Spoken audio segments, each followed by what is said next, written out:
Hello, my friend, and welcome to the 453rd episode of the Sales Podcast. I'm Wes Schaefer, the Sales Whisperer, your host. Today, we have Mr. Art Sobczak. We're going to be discussing the third edition of his Smart Calling, Eliminate the Fear, Failure, and Rejection from Cold Calling book. I've known Art for many years through the Infusionsoft community. Stand-up guy. He's been in sales since 1982. So he might be able to teach you and me a thing or two.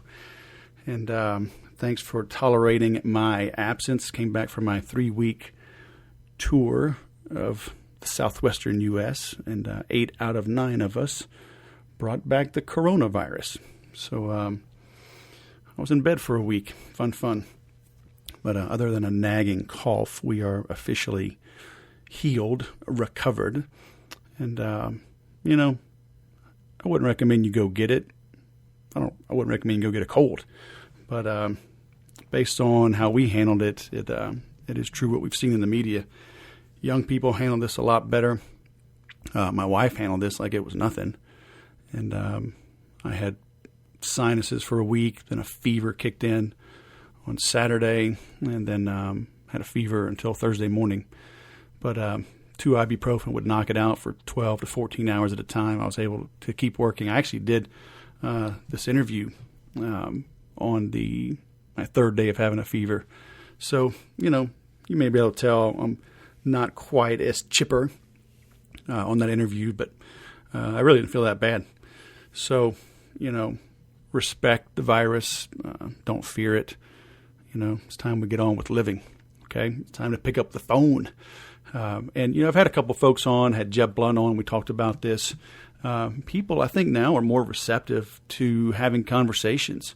So check out this interview, get Art's book, map out a calling plan, and I think you'll grow your sales the rest of this year, 2020 and beyond.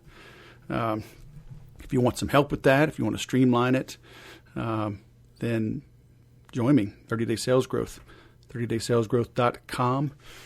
It's a month-to-month program, on-demand content, live weekly calls, private group. You can ask more questions for refining it, and you will grow your sales in that as well, okay?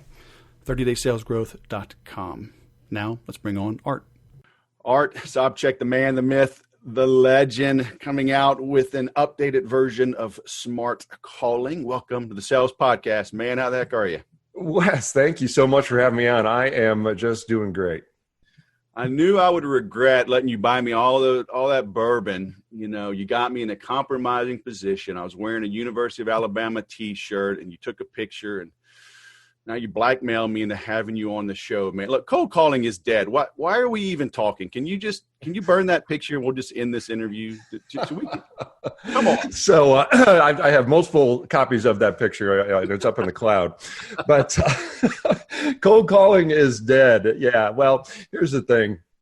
I think people who want to get likes and shares and want to stimulate some conversation are going to just put up the question, is cold calling dead? Because, of course, then you may as well say, what do you think about Donald Trump? Because you're going to have people on both sides come out, right? So here's the thing. The cold part has been dead for a long, long time, but the calling hasn't. And anytime somebody says something is dead, I just have to point to the people who are doing it successfully and say, okay, the calling is not dead. But again, the cold is, and there's absolutely no reason to place a cold call, which I define as calling somebody you don't know, who doesn't know you. They're not expecting your call, and you're just giving them the same pitch you gave the 10 people before, and you'll give the 10 people after. And of course, you're going to probably get hung up on, or more than likely, you're going to reach voicemail, and it's going to be deleted pretty quickly. Right. Yeah. I love all the, this is dead, that's dead. SEO is dead. PPC is dead. Email is dead. And sure enough, that guy's selling some course or program. That's something else, right? That's the first thing I look at when somebody posts something is dead. I'll look at, and they're selling some course that is the opposite of what they just said is dead. Yeah. Years ago, I got one of those courses just to see what was up, and also to test their refund policy because the thing was junk. Anyway, I digress. And yeah, I mean, with this whole COVID thing, man, I've been seeing more and more. I've talked to more people and trained more people in the last 90 days that are telling me about their success with picking up the phone than definitely in the last 10 years. Are you seeing that? Absolutely. I have, well, of course, I've been in the phone business for 30 plus years. And to me, that has always been a thing. And I never understood the people that said, well, nobody is talking on the phone anymore. Well, again, similar to, this is dead. And what happened with the whole COVID thing is that now people were forced to use the phone. The people that have been using it all along were crushing it because they didn't notice any difference. And what I saw was all of a sudden people coming out of the woodwork contacting me in a panic saying, we got to know how to use the phone. It's like, well, it never went away. Why'd you quit using it before? Mm-hmm. Well, yeah, I mean, the hot thing is LinkedIn right now. And I can't tell you how many. I just skim, just the same way people check their mail, right? You stand over the trash can. You're like, yeah, trash, maybe. Oh, bill. Oh, something interesting of trash. One keeper. I'm just like, I scroll through LinkedIn, I'm like, yeah, ignore. And, 1 out of 100 might be interesting. But it's simple and easy, right? Or they can outsource it. I mean, is it just because we're all lazy, so we don't want to do it? Yeah, I think the people who have outsourced and automated their LinkedIn outreach, they're realizing that doesn't work either, because it's still all about a human connection. And I agree, people should be using LinkedIn, and when used successfully as a tool, or when used in the right way as a tool, they can have success with it. But of course, like any other thing, if we look back, and you've been around for a while, as have I, and you look at any new shiny object and tool, what ultimately happens is people start abusing it. I mean, you can look at fax, email, automation, any of those things. I heard an interesting term the other day, and the term is called pitch slap.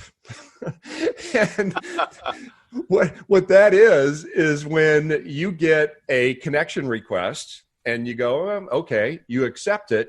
And then within seconds, you get a pitch slapped back at you for their stuff. So I thought that was brilliant. Yeah, all right, I got to write that down. Yeah, but okay. We can kind of ignore that or delete it. Yeah. We won't even remember who sent that message 10 minutes later. But a cold call, it's so intrusive. You're interrupting my day. I can't ignore it. Even if I do, it goes to voicemail, and I got to check it because that little red dot is pinging at me, and I got to go listen. So, okay, that's definitely dead, right? Yeah, the cold part. And again, there's absolutely no reason to place the cold call with the amount of information that we have available to us today and growing by the day. Within seconds, I can do research on you or anybody and come up with some relevant information that I may be able to use to customize and tailor and personalize my possible value proposition to something that you may have some interest in. And then I'll take it a step further. One thing that I teach is the concept of social engineering. Social engineering is talking to someone else within the prospect's organization to gather some information in real time about what's going on. And then I may find out some real juicy stuff about some initiatives that you're working on right now, some problems that you're having, some goals that the organization or department has. And then I can use that in my opening to create some interest, and of course to create some questions that I already know the answer to, so I can move you more into a frame of mind where you're going to lean in a little bit. And it doesn't seem like a sales call at all. It seems like a conversation about something that I'm interested in and something that I want. And that's really the goal today. We can't sound like a cold caller or even a salesperson for that matter. People just don't have the time. I mean, I don't know about you, but most people are inundated with hundreds, if not thousands, of attempts to get their attention every day. And as a result, we become professional ignorers. We have to ignore all but just a few of the messages and attempts to get our attention every day. So how do we get their attention? I mean, Social engineering. Okay, great. I got to call up and down the chain of command, get somebody willing to talk, do some research. I'm still probably not going to get you on the phone the first time I call. Do I leave a voicemail? Do I reference, hey, Art, yeah, I was talking to Tina and Tina mentioned this. Do I name drop? Does that get Tina in trouble? How do I really do it? Well, let me unpack that. A lot of questions there. So should I call up and down the chain of command? Perhaps. I mean, it depends on what are you selling?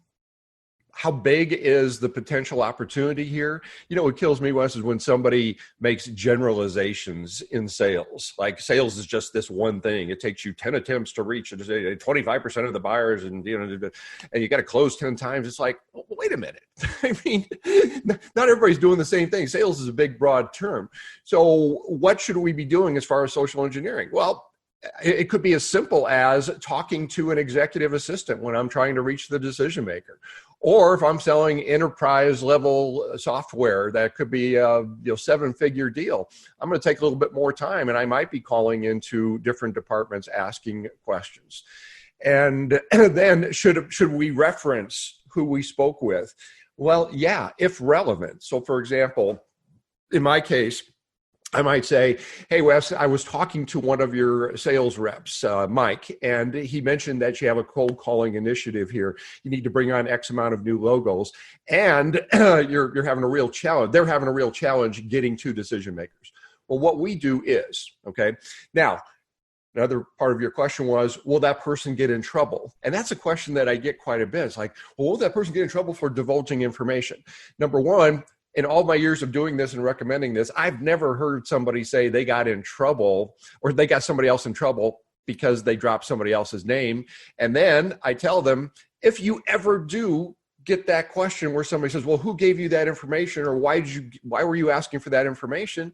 All you need to say is, I wanted to make sure that I was prepared with something relevant before I spoke with you. So that's why I asked the questions. Nice. Well, because I'm selling sales training, I can just get away with basically just saying, look, it's what I do, and I do what I teach. And so if you'd like your people to get good at finding this information, maybe we should talk a little further. But yeah, if I'm selling, and I sold enterprise hardware and software, and I wouldn't give the info, but man, executive assistants, I got so much info. Once you befriended them, it was like the keys to the kingdom, huh? That's what a lot of people don't get. There's so much garbage that has been taught over the years and still is being taught by some people. Things that are really the opposite of what they should be doing. I mean, let's talk about assistants. Think about the terms that people use for them. Gatekeepers, right? Screeners. And just by those labels, that insinuates that there's somebody to go above, around, through, or under. Let's get past the screener. And you and I both know that they are the most important person in your life as it relates to getting to the decision maker. And I like to call them assistants because they're the decision maker's assistant as well as our assistant. Yeah. All right. So tell me if you ever heard this, or if I'm got the best idea ever in history of cold calling. You call and you get the dreaded auto attendant. Press 1 for sales, press 2 for support. Like when I'm having trouble reaching some top dog, I press 1 for sales, and I get a sales guy on the phone, and just right away it's like, Art, man, I am not a prospect. I'm a salesman just like you, and I am having a heck of a time trying to reach Tina. You got any tips? I have been given the cell phone number to the boss. Mm-hmm. They're like, you didn't get it from me, man. It's like, we're like kindred spirits, right? We're like, remember Red Dawn and Wolverines? Like, we're underground, man. We're in this together as salespeople. You ever done that? Absolutely. Yeah, we've got a common bond. I always joke that, hey, I call into the sales department because salespeople like to talk, right? Yep. And they're going to give you a ton of information. And it's funny you mentioned I'm not a prospect. That's exactly the line I use as well. And I'll add on to that. I'll say, Wes, I'm not a prospect for you, but what I have is probably going to help you. Yeah. And I'm hoping you can help me. I'm looking for some information. I'm going to be talking to your VP of sales, Mike, and I'd like to ask you a few questions. Yep. And then they just open up. And yeah, I mean, that's social engineering. And there's a lot of other places you can go. Customer service. I mean, customer service is there because they're there to help, right? You can call in the PR or investor relations department if it's a bigger company. Call into the help desk, right? Because they're there to help. There's a lot of different places if people are creative. And the thing is, not a lot of people will do this because by nature, many people are lazy and they want the secret sauce. They want that one phrase that's going to get me through. You ever gotten that question before? What can I say on voicemail that's going to get my calls returned? How about this? Say something interesting. Well, they don't. I mean, most companies, they don't have sales training. They have product training. Right? They have the marketing department or the operations division. They'll come in and they'll tell me why this phone case is lighter and better and more durable and dissipates heat better and conducts the charge better even on the case. I'm like, who buys it and why? And they don't give us that. So my message is, hey, Art, I've got a new iPhone case. It's made of better plastic, and you can get it in 7 colors. Call me. Right? So it's like the salespeople are stuck with being the creative directors as well. I mean, it's like, it's not fair, Art. It's not fair, man.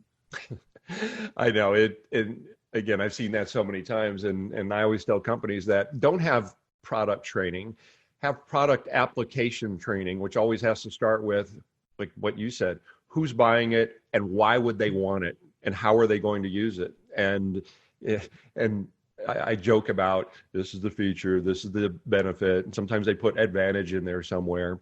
The thing is, nobody buys that stuff. They buy a result. Right. And I don't know if you get this as well, but somebody will call me up and say, we're a little bit different. We sell a product. So that's a little bit more difficult to sell over the phone. And of course, I'll say, okay, I understand. And somebody else will say, hey, Art, we're a little bit different. We sell a service. That's a little bit more difficult to sell over the phone. Mm-hmm. And then I'll say, you know what? You don't sell a product or service. You're selling a result. That's what people buy. So quit talking about your thing. Right. Should I be funny on a voicemail or even in person? Yeah, I think you can be funny, but don't tell a joke, right? Be yourself. And you're just funny naturally anyway, so you can pull it off. And it's doing a pattern interrupt. People aren't expecting that, but it shouldn't be stupid. Yeah. Because we've all gotten those people that are just doing a lame attempt at humor. But if someone can pull it off, people who do different things in sales, I don't know, are you a golfer at all? Mm-hmm. So you know Jim Furyk, right? Sure. So what's the thing that makes Jim Furyk different? He's got that crazy swing. Crazy swing. And there are Jim Furyks in sales who do things that they can do because they're Jim Furyk. But nobody else should probably try it. And nobody would probably teach Jim Furyk's swing.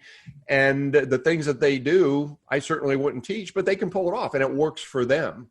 But sometimes people see some of these techniques and they think, oh, that's cool, I'm going to try that, instead of the tried and true and proven techniques and processes. Yeah. Should I be like super energetic and optimistic and really cheerful? Art, this is Wes. We have a great solution. Hey, Wes, let me tell you why I called today. Well, here's the thing. We want to be confident. We want to be positive. And I would say we want to sound like we believe in what we're selling, because nobody wants to talk to, hey, I got this stuff, I don't know if you want it or not. But everybody can see through the phoniness, no pun intended, right? So be conversational. Talk like you're talking to a friend about something that you're interested in. And I think we all know what that sounds like for us. Right. But I'm not talking to my friend about the benefits of A/B split testing and dynamic content served based on user lists, demographics, or language. So, Art, how am I conversational in that? Well, actually, you could be if you're talking on the same level. Oren Klaff, the author, I think you probably interviewed him, didn't you? Yeah, Pitch Anything. So he talks about in his most recent book the concept of status alignment. And status alignment is when you're talking to somebody about something and you're both on the same level with it. So you're speaking in terms of you're using some techno speak, like all the stuff you said there would probably be over the heads of people who aren't doing marketing and direct marketing and email marketing and so on.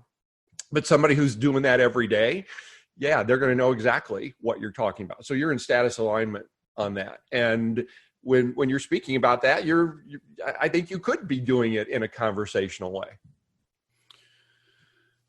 Am I in status alignment with the CEO? Right? If I'm selling a CRM, right? At the high level, the CEO is concerned about it purely like from the bottom line standpoint. Does it make my people efficient? But the CEO isn't going to get bogged down with, is this a RESTful API? And, what does it have, a Chrome extension integration? So should I call all the way to the top and work down, or should I sometimes start mid-level and work up? I guess I would have to know more about the company and the sales process and who typically makes the decision for that type of software, for that CRM. And if you were starting at the top, and there's different ways to go. And again, I won't make a blanket statement, say always start at the top, always start in the middle. But one thing I would say is if you are talking to the CEO, absolutely you wouldn't be talking about the bits and the bytes and all the things that it does, because what are CEOs interested in? What's this going to do for us? It's going to help us cut costs, make us more efficient. It's going to help us make more money. And who have you done it for? And what's a possible return on investment? That's the language of the C-level, right? Yeah. So how do I know? I mean, how do you plan your calls? Like, when do you start with the technician versus, the director versus the C-suite? Or do you call all of them and see which one bites? Well, again, depends on the size and the typical buying process of what somebody is selling. Let's say I am selling a larger solution, I would probably be calling into the IT department, talking to some of the people who are actually working with the software. You got to be careful there, because sometimes if you do that, they might just think, oh, this is going to be more work for me to replace what we already have. But I'm going to be poking around at different levels. Ultimately, I want to find out who owns the problem and who owns the result, who's going to be impacted by this the most, and then try to navigate who are the players involved, including where's the money going to be coming from. And of course, these are a lot of the things you're going to pick up by doing some of that social engineering. How do you handle the person that says, the buck stops with me. I make all the decisions, and maybe it's a mid-level. Let's say you're selling, technology, and you're dealing with the director of IT, but there's a CIO, there's a CFO. This is a high-dollar deal. Basically, how do you know if somebody's bluffing and call their bluff without ruining your chances? Well, there's a lot of questions that we can ask of that person. One question, of course, we don't want to ask is, are you the decision maker? Because, of course, they're going to say, well, yeah, I'm a decision maker. I decided to put my socks on this morning. And so I like to ask questions about the process and also the precedent. So I might say, so Wes, in the past, when you implemented your existing solution, what was the process there? How did you come about that decision? Who was involved? Who else had input on that? And then, so that's the precedent. Then I'm going to ask about the process here. So let's assume, let's fast forward. Let's assume this is something that we reach the point that you want to do. What's going to happen on your end to get it in place? Who are some of the departments that are going to have to be involved? Who else is going to have to take a look at it? And so I like to ask questions about the process, and then it's not, stepping on their head to go to the top. Yeah. Yeah. Those are, can that be taught? Does it just come with time? Because those are delicate questions, right? Because we want to just blurt it out when we're brand new, but that's a I don't know. Can we just sink that into somebody's head in some training? Yeah, we'll take an IV and just insert it in. Well, here's the thing. We get experience in two ways, right? One is in real time by actually experiencing something. And then the other is simulating the experience, which we can greatly accelerate. And that is through both training and then also individuals taking the personal responsibility to consume training themselves and then practice. And by far the best salespeople I have ever been around were not necessarily the ones who were, quote, gifted, the born salesperson, the natural, which I don't believe those exist anyway, because I think certain people might have communication skills and personalities, which might make them make it a little bit easier for them to pick up on being a great salesperson. But the best salespeople have always been the ones who've had the desire and put in the work to get better. I mean, it's whatever it takes. And if you look at anybody doing anything, I mean, I know you're passionate about jujitsu now. You're putting in a lot of time, right? And that's going to make you better than most people who maybe just dabble in it. So you got sales professionals, and then you have sales hobbyists who are just kind of, they're doing it on the side, and as a result, their numbers indicate the amount of work and practice that they're putting in. Yeah. Cool, man. So what prompted this? This is the 3rd edition, right? Yeah. So how does that work out, man? Do you call the publisher? Do they come to you? I mean, how do y'all decide when it's time? And how the heck do you update a calling book in the age of social media? Well, the first book came out 10 years ago, and I'd been teaching the process probably for about 20 years. And I finally decided it's time now to really go large with this. And that was a result of a publisher calling me, because I had self-published 5 of my own books and 8 for other people. So I knew how lucrative the publishing business was. And I also knew that publishers didn't want authors. They want salespeople who can sell books. And so they came to me, and the timing was right. And I thought, you know what, I got this concept. I want to get it out there. So we did the first book. It went gangbusters, did great. They came to me and wanted me to do another book 3 years later. And I said, no, let's update this one, which we did. And that's been 7 years since that. And this time I went to them because the process hasn't changed.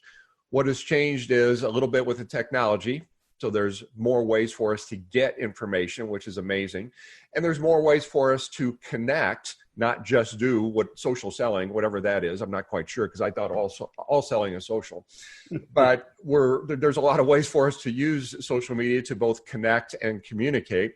So I added some of that. But the biggest change, Wes, is from the field, from the hundreds of thousands of salespeople out there who are using the process successfully.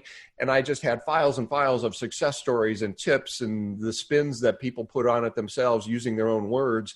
And I thought, I want to put that in there and back up what I have with the actual examples and success stories from people who are doing it. So that's what we did. And they wouldn't let me put in or do a 2,000 page book.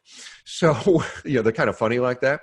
So what I did was I did an online companion resource library where every chapter has supplemental material, audios, videos, webinars, more text, scripts, and so on to complement everything in the book. It's only 2,000 pages. Yeah, I thought you were really offering value. So I may have to delete this interview. Well, I know I've got your books, and it seems like they get bigger every time. I think I got a hernia getting the last one. Hey, man, you know what? We trimmed that thing up on eventually, but yeah, it was almost 700 pages in the beginning. But it's software, man. Come on. I bought it just because it's entertaining. I mean, I'm laughing on almost every page. I don't know how you do it. I don't know how you actually make software funny. Got to do it, man. It'll make you crazy if you don't. All right. So I am linking out to this. So smart calling, eliminate the fear, failure, and rejection from cold calling. Where should we send them? What's a good URL? The book has its own page, which is smart-calling.com, smart-calling.com. There are buttons where you can buy the book from your vendor of choice. I don't sell it myself. And then there's another button after you get the book. That's when you can get access to the companion resource library, absolutely free. I would charge over $200 for that if I was selling it, but you get it free. Very nice, man. You clean up well on this landing page, man. You got some good tech people. Yeah, absolutely. Hey, I'm kind of a tech geek. I'm certainly not at your level, but I like playing around with that stuff. Yeah, man. You got Gittimer in there, Gerhard. I met him last year for the first time. Very nice. All right, so we were linking to that, smart-calling.com. Very cool. And thanks for taking the time from. You got fires there? You still got smoke? What's going on? You all right in Scottsdale? We're okay. It's the big fire is 70% contained. They opened up the highway to Payson that was shut down for a week. But it was bad, man. It was like the 6th largest fire in the history of Arizona, 180,000 acres. You think about that. Yeah. So, yeah. Well, you know what? People that get this book, their sales are going to be on fire, man. That's all I'm going to say. All right. That's right. I appreciate that, man. That was. I'm going to write that one down. Great catching up with you, man. Have a great day. Thank you, Wes. Thanks for having me on. So cold calling is dead, huh? Yeah, whatever. Pick up the phone. I guarantee you will have more success. And if you're worried about what to say on the phone, get Art's book, Smart Calling. Eliminate the fear, failure, and rejection from cold calling. Especially now, during this whole COVID thing. People are answering the phone. They're returning calls if you're good. Okay? So now's the time to get good. Don't worry about these guys saying whatever is dead. They're just selling you a program. Nothing is dead if you do it right and do it well. And in B2B sales, okay, you know what's dead? Sending stupid LinkedIn messages. That's what's dead. Picking up the phone and speaking like an adult to an adult and bringing value will never be dead. Very few of you, though, know how to put that together, okay? Get his book, get his resources. If you want some help fine-tuning it, join my group, 30daysalesgrowth.com. Come on in, okay? I guarantee you're going to get better results. But you got to show up and apply yourself, and it'll happen, okay? So check that out. And hey, look, thanks for listening. I've been talking about some of the fitness products now I've been using, even while I was sick. But check out thesaleswhisper.com/fitness and see what's going on. There's the total human option that's prominent right now. That will help you with both day and night packs. There's things to help you think mo better, get energized during your workouts, recover from your workouts, snack well in between meals. So check it out. Let me know what you're taking, what kind of results you have, and I bet that is better as well. Thanks for listening. Now go sell something.